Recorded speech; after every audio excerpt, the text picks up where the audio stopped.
Esse presidente é um irresponsável, leviano, está preocupado apenas com a sua reeleição. Isso precisa ser denunciado.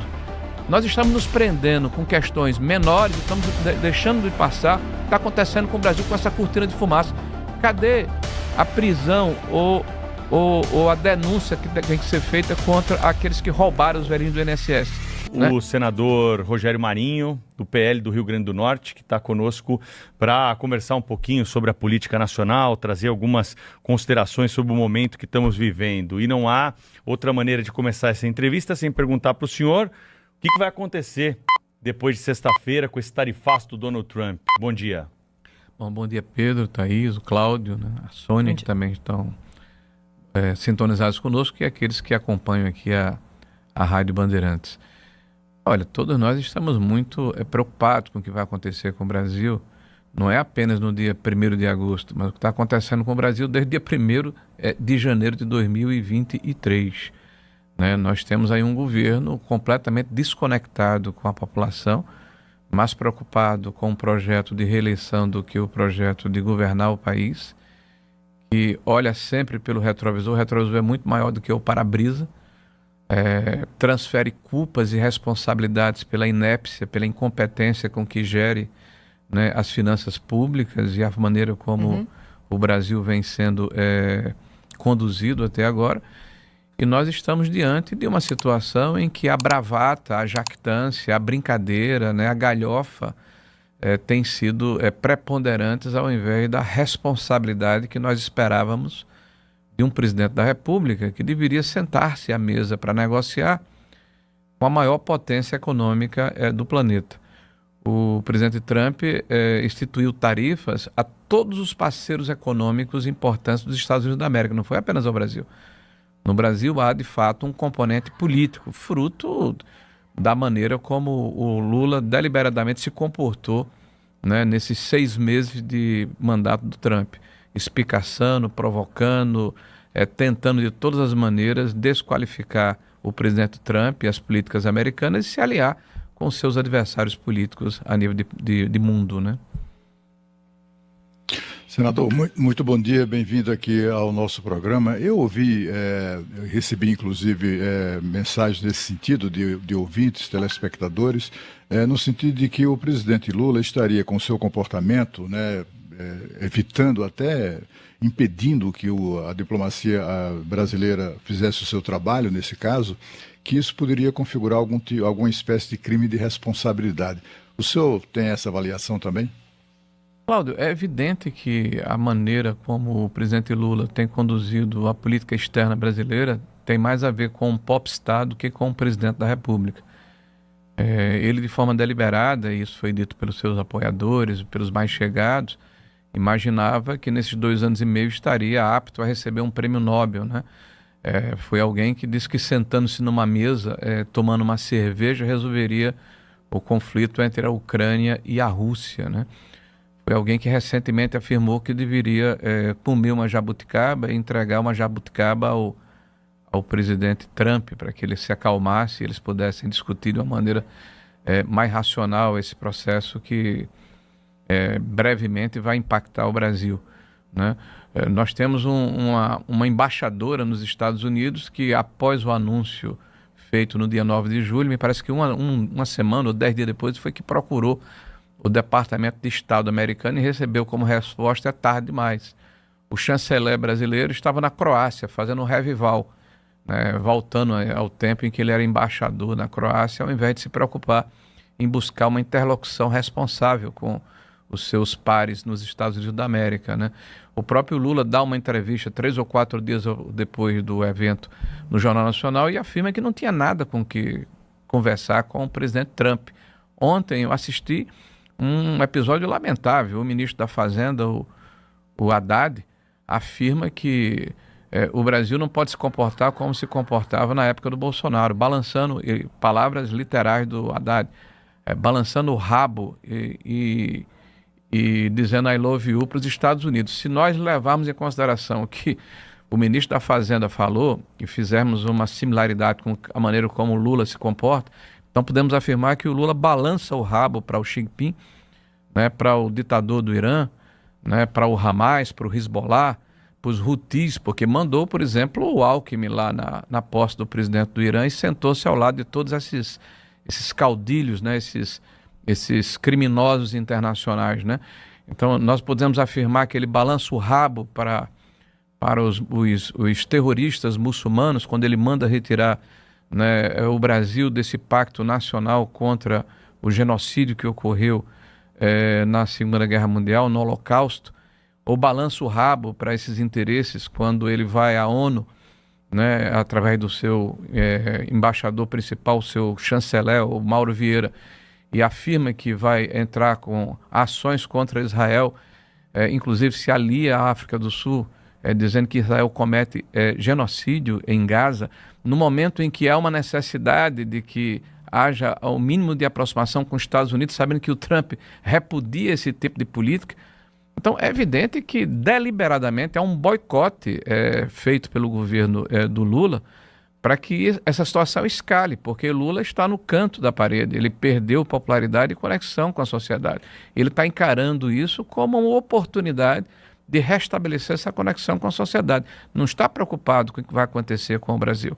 Não está preocupado com os impactos que isso vai causar na economia, com o desemprego, com a inflação, com a manutenção da alta de juros que inibe investimentos no Brasil.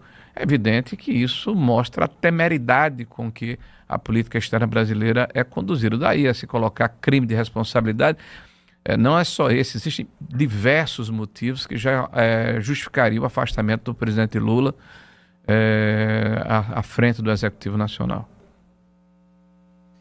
Senador, prazer estar com o senhor aqui no Jornal Gente, senador ao vivo conosco. O ex-presidente Bolsonaro está praticamente proibido de se comunicar, dar entrevistas, utilizar redes. Essa decisão do Supremo Tribunal Federal na avaliação do senhor, de que forma influencia as próximas eleições? Eu não estou falando somente para presidente, mas também para a Câmara e para o Senado. Olha, Sônia, o que está acontecendo no Brasil é claramente um cerceamento do direito constitucional de liberdade de expressão. Nós estamos vivendo um momento eu diria, de jurisprudência e de exceções. O que a Constituição dizia que era um manto protetor para o conjunto da sociedade passou a ser excepcionalizado para um segmento político no país, no caso a direita brasileira. O que fizeram com o presidente Bolsonaro foi uma violência inaudita, né? As medidas de exceções que foram impostas ao presidente, inclusive impedindo que ele se manifestasse de uma forma transversa, né? De uma forma enviesada, porque dizem que na hora em que ele fala a veículos de comunicação e isso for reverberado nos meios, nas redes sociais, pode significar a prisão do presidente Bolsonaro. Então, de uma forma enviesada, o que o ministro Alexandre de Moraes está fazendo é uma censura prévia.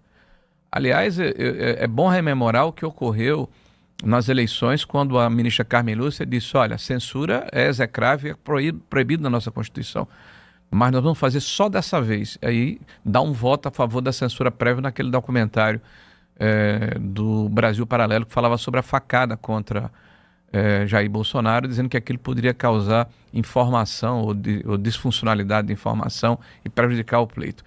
Aquela exceção tornou-se uma prática. Então, centenas de perfis foram retirados da internet, pessoas foram impedidas de se manifestarem, e nós chegamos ao ápice agora com essa situação do presidente Bolsonaro. Ontem, ou foi ontem, o ministro Barroso diz: olha, impedir que 3 ou 4 perfis no estrangeiro sejam ouvidos aqui no Brasil é um preço pequeno a se pagar a favor da democracia. Não, ministro Barroso. A democracia, ela tem um respaldo, e tem uma hierarquia, e tem uma espinha dorsal, que é a Constituição, que tem que proteger a mim e ao senhor e ao conjunto dos brasileiros. Na hora em que se dribla a Constituição por conveniência de quem quer que seja, nós fragilizamos a democracia. O ministro Barroso parece que não entende o seu papel de presidente do Supremo Tribunal Federal. E isso certamente vai impactar nas próximas eleições, porque é um sentimento da população de que é necessário buscarmos o reequilíbrio da democracia brasileira, né? Normalizarmos a relação entre os poderes, colocarmos cada poder na sua posição e exercendo as suas funções, e não essa hipertrofia e invasão de competência que existe que tem desequilibrado seriamente a política no Brasil. Senador Rogério Marinho, senador do PL do Rio Grande do Norte, está aqui no estúdio do Jornal Gente, na Rádio Bandeirantes, na Band News TV. Vou pegar então carona nesse assunto, senador, e perguntar para o senhor sobre a manchete política do momento, que foi a prisão ontem na Itália, em Roma, da deputada federal Carla Zambelli, que também é do Partido Liberal. Ela foi condenada a 10 anos de prisão pelo Supremo Tribunal Federal por uma ação de tentativa de invasão do site do Conselho Nacional de Justiça. Ela saiu do Brasil, estava foragida, foi presa ontem na Itália, possivelmente por denúncia de um deputado italiano ligado à esquerda. Eu queria ouvi-lo a respeito desse episódio. Como é que o senhor vê esse processo que envolveu Carla Zambelli e o que o senhor acha que vai acontecer a partir de agora com ela, já que a extradição para o Brasil é uma questão que vai gerar muito debate? Olha, ninguém pode estar acima da lei, né? Eu acho que a lei ela precisa atingir a todos os cidadãos, inclusive os ministros do Supremo Tribunal Federal, deputados federais, senadores, a mim, a vocês, ao cidadão comum.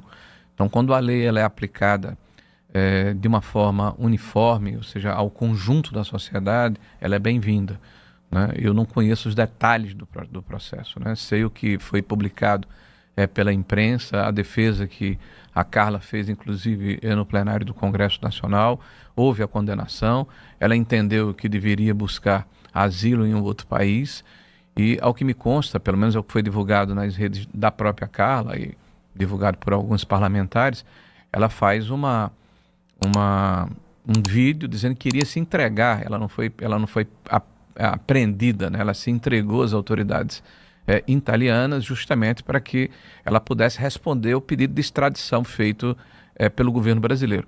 Então nós vamos esperar que a justiça italiana, a exemplo do que ocorreu aqui no Brasil, defina de que forma o processo vai se dar, e o que eu espero é que a justiça seja feita sem fazer juízo de valor, né? Eu espero que as provas sejam apresentadas da maneira adequada, que quem tiver como se defender o faça, né? Conheço a deputada Carla Zambelli, a sua combatividade, né? A maneira como ela se comportou desde o processo de 2013, quando se iniciam aqueles movimentos no Brasil, né? De indignação com o que estava acontecendo no Brasil, a sua trajetória política, né? Lamento o que está acontecendo com a deputada Carla, mas eu acho que a justiça certamente vai acontecer na Itália em função desse período de extradição. Senador, esses movimentos que nós estamos acompanhando agora, de integrantes da oposição, alguns deles até comemorando a tarifa, levantando a placa do Trump, o filho do ex-presidente, o deputado Eduardo Bolsonaro, lá nos Estados Unidos, trocando acusações com integrantes dessa base de oposição. Isso tudo não prejudica esse movimento que se tenta construir para a eleição do ano que vem, para apresentar uma nova proposta para o Brasil? Bom, complementando inclusive a pergunta anterior, eu quero dizer que é lamentável que no Brasil hoje o crime de opinião exista, né? O que não está na nossa Constituição, nem está nos nossos cânones jurídicos, né? Há uma tentativa muito forte do governo atual e de membros importantes do Supremo Tribunal Federal de criminalizar a opinião no Brasil, né? Inclusive houve a definição de que é inconstitucional o artigo 19 do Marco Civil da Internet, né? O que é lamentável, né? O que é no espírito, é contra o espírito da Constituição brasileira, do livre-arbítrio, né? Da liberdade de expressão. E eu acredito que é importante lutarmos contra isso, inclusive no fórum adequado que é o Legislativo brasileiro. Respondendo a sua pergunta, Pedro, hoje é importante que se diga que nós não podemos achar que é bom para o Brasil o que está acontecendo. Não é razoável entender que é importante que o Brasil esteja sofrendo em função da maneira como seus líderes estão se comportando. Mas há causa e efeito, né? Então, se todos os países do mundo que têm uma relação com os Estados Unidos são tarifados, porque só o Brasil tem uma tarifa tão grande, nesse momento, de 50%, e só o Brasil não estabeleceu um canal de comunicação, né?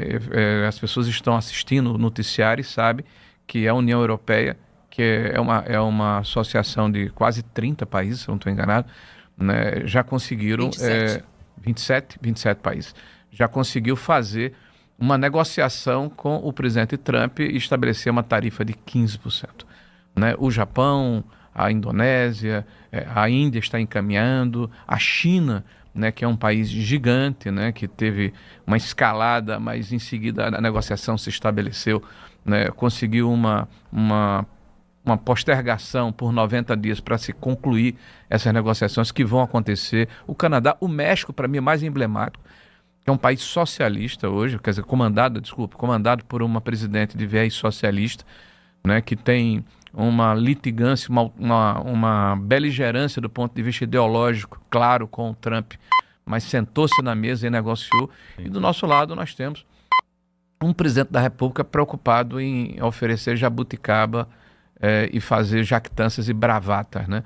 Então é evidente que essa é uma situação que, no primeiro momento, vai chamar a atenção da sociedade com a guerra de narrativas, de quem é a culpa do que está acontecendo. Eu afirmo aqui, a culpa é da maneira temerária, infantil, absolutamente amadora, ideológica do ponto de vista ultrapassado que Lula vem conduzindo a política externa brasileira. E também da forma como o Supremo Tribunal Federal agiu nos últimos momentos, nos últimos meses. Porque lembrem-se que o Supremo Tribunal Federal interferiu com cidadãos americanos e empresas americanas em solo americano na contramão do que diz os tratados internacionais. Então, se você, para, por exemplo, acionar alguém num país estrangeiro, tem uma coisa chamada carta rogatória. Tem toda uma liturgia que foi ultrapassada, né, desassombradamente pelo ministro Alexandre de Moraes, né, contra, inclusive, os fundamentos da Constituição e da legislação dos Estados Unidos da América. Então, nós, através do nosso judiciário e através do nosso executivo, estamos chamando a maior economia do mundo para a briga. E isso não é razoável, não é racional. E a médio prazo isso vai ficar muito claro para a sociedade brasileira. Agora, senador, só emendando aqui, não gera um incômodo dentro do PL o fato de que Eduardo Bolsonaro tenha se manifestado por diversas vezes, inúmeras vezes, em redes sociais, dizendo o seguinte: estou aqui nos Estados Unidos para trabalhar contra qualquer tipo de acordo entre Brasil e Estados Unidos. Isso não gera um incômodo dentro do partido, senador? Bom, o Eduardo Bolsonaro é exemplo do que fez vários integrantes do Partido dos Trabalhadores, né, buscou um foro internacional, a relação que ele tem com outros países do mundo, em especial os Estados Unidos da América, para denunciar arbitrariedades que estão sendo cometidas dentro do território nacional. Naquela época, quando Lula, quando Gleisi, quando Lindenberg, quando vários próceres do Partido dos Trabalhadores percorriam organismos bilaterais no mundo inteiro para denunciar o que eles consideravam golpe praticado contra a presidente Dilma, contra o Lula, que estava preso por corrupção. Eu vou lembrar aqui, porque é importante que se diga isso: Lula foi preso por corrupção. Foi condenado em 3 instâncias diferentes. Depois foi solto pelo Supremo Tribunal Federal por um erro técnico, inicialmente pela questão de onde deveria ter partido o processo, em vez de ser em Brasília, em Curitiba era em Brasília, e depois se definiu que havia uma situação de, como é que eles chamavam, de contaminação do processo, porque havia uma conversa entre o promotor, os promotores e o juiz Moro. Parece que a gente está vendo isso repetido, né? O que está acontecendo hoje, nós temos um ministro do Supremo Tribunal Federal que se diz vítima do processo, que é prevento em todas as situações, né? Que julga, que vai determinar qual é a pena no final. Já pré-julgou, esteve recentemente em Lisboa falando a respeito do tema como se fosse um fato consumado, deu várias entrevistas a respeito do tema. É o inimigo declarado do presidente da República que está sendo julgado. Pela primeira vez o presidente Bolsonaro, na contramão do que aconteceu com os presidentes anteriores, ao invés de ser julgado na primeira instância, está sendo julgado diretamente no Supremo Tribunal Federal sem ter duplo grau de jurisdição. Não foi o que aconteceu com Lula, não foi o que aconteceu com Temer, não foi o que aconteceu com Dilma, não foi o que aconteceu com Fernando Henrique, não foi o que aconteceu com Fernando Collor.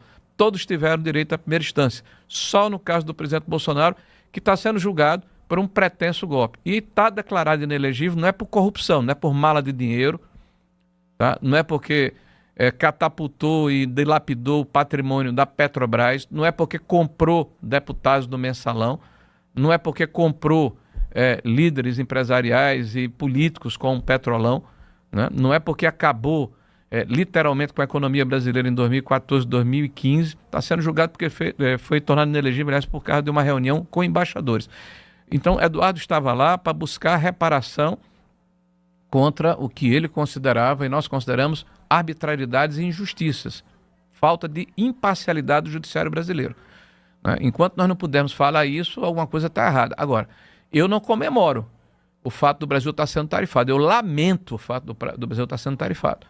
Eu lamento e muito, porque quem vai perder com isso é o povo brasileiro. Lula está achando muito bonito, né? A gente está vendo o que ele está dizendo, a maneira como ele está se comportando, está subindo o tom, está falando de independência, está dizendo que tem um inimigo que quer tomar conta do Brasil, diz que não vai entregar o Brasil aos Estados Unidos, mas aparentemente entregou a China, fez 37 acordos diferentes com a China, ele entregou o país à China, né?